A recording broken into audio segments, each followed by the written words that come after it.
Trump, जो खुद को एक डील मेकर मानते हैं, उन्होंने नरेंद्र मोदी को G7 बैठक के दौरान अमेरिका बुलाने की योजना बनाई। बाहर से यह एक फ्रेंडली इनविटेशन लग सकता था, लेकिन अंदर से यह एक राजनीतिक जाल था। ट्रंप ने फोन करके व्यक्तिगत रूप से मोदी को आमंत्रित किया था, लेकिन टाइमिंग कुछ ऐसी थी जो बहुत कुछ उजागर करती है, क्योंकि उसी वक्त अमेरिका में मौजूद थे पाकिस्तान के army chief general Asim Munir, और यही कनेक्शन पूरी कहानी को एक गंभीर मोड़ दे देता है। कई रक्षा और जियोपॉलिटिकल एक्सपर्ट्स का मानना है कि ट्रंप का असली एजेंडा था मोदी को अमेरिका बुलाकर आसिम मुनीर के सामने एक डिप्लोमैटिक मंच पर लाना, जहां पर उनका नैरेटिव जबरदस्ती प्रमोट किया जा सके। उनका नैरेटिव यह था कि अमेरिका ने ही भारत पाकिस्तान के बीच सीज फायर करवाया और वो खुद शांति के दूत हैं। अगर मोदी उस इन्विटेशन को स्वीकार कर लेते तो ट्रंप इस मीटिंग को एक राजनीतिक फोटो अनअप और मीडिया स्टंट के रूप में इस्तेमाल करते, जिसमें वो दिखा पाते कि उन्होंने भारत और पाकिस्तान के बीच सीज फायर करवाया। इस नैरेटिव से ट्रंप को न केवल घरेलू लाभ मिलता, बल्कि उनकी अंतर्राष्ट्रीय छवि भी एक बार फिर ग्लोबल पीसमेकर के रूप में चमकती। लेकिन मोदी ने उनका यह खेल पहले ही समझ लिया। इस पूरी योजना का एक बैकग्राउंड था ऑपरेशन सिंदूर। यह एक गुप्त ऑपरेशन था जिसमें भारतीय सेनाओं ने पाकिस्तान के रणनीतिक ठिकानों को टारगेट किया। इस ऑपरेशन के दौरान पाकिस्तान में रखे गए कई अमेरिकी नियंत्रण वाले संसाधनों को भी नुकसान पहुंचा। रिपोर्ट्स के अनुसार F-16 जेट्स जो अमेरिका ने पाकिस्तान को दिए थे, उन्हें भी नुकसान हुआ। नूर खान एयरबेस, जिसका इनडायरेक्ट कंट्रोल अमेरिका के पास था, उसे भी बुरी तरह तबाह किया गया। और यह सब आसिम मुनीर के कार्यकाल में हुआ। तो स्वाभाविक रूप से अमेरिका में निराशा थी।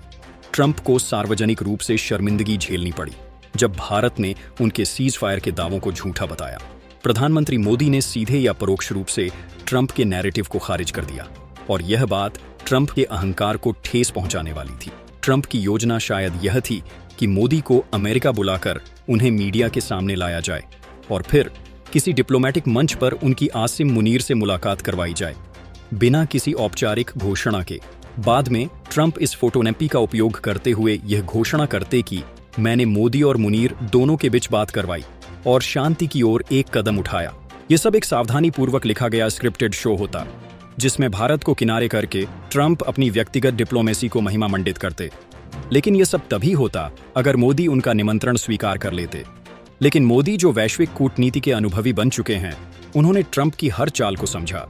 उन्होंने जाना कि समय और संदर्भ काफी खतरनाक है।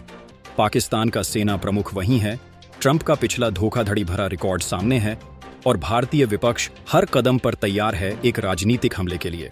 अगर मोदी गलती से भी अमेरिका जाते तो भारतीय मीडिया और विपक्ष कहते कि मोदी पाकिस्तान के सेना प्रमुख के सामने झुक गए, या फिर मोदी ने बैकडोर डिप्लोमेसी से डील कर ली।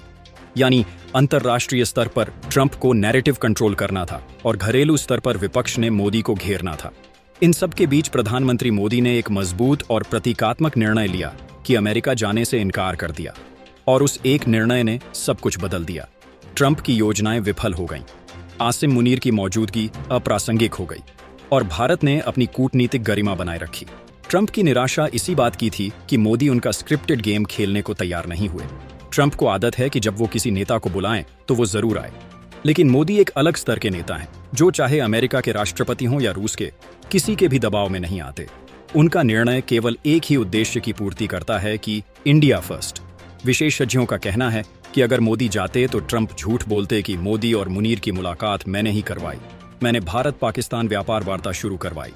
ये सब नैरेटिव आर्टिफिशियली रूप से तैयार करने की कोशिश होती, लेकिन उसका असली नुकसान भारत को होता। इसलिए मोदी ने जो निर्णय लिया वह न केवल उनकी राजनीतिक परिपक्वता को दिखाता है, बल्कि एक संदेश भी देता है कि भारत किसी के एजेंडा का हिस्सा नहीं बनेगा। जो भी कूटनीति होगी वह खुले, ईमानदार और आपसी सम्मान के साथ होगी, न कि किसी स्क्रिप्टेड सौदे के तहत। इस पूरे खेल का एक और पहलू ईरान भी था।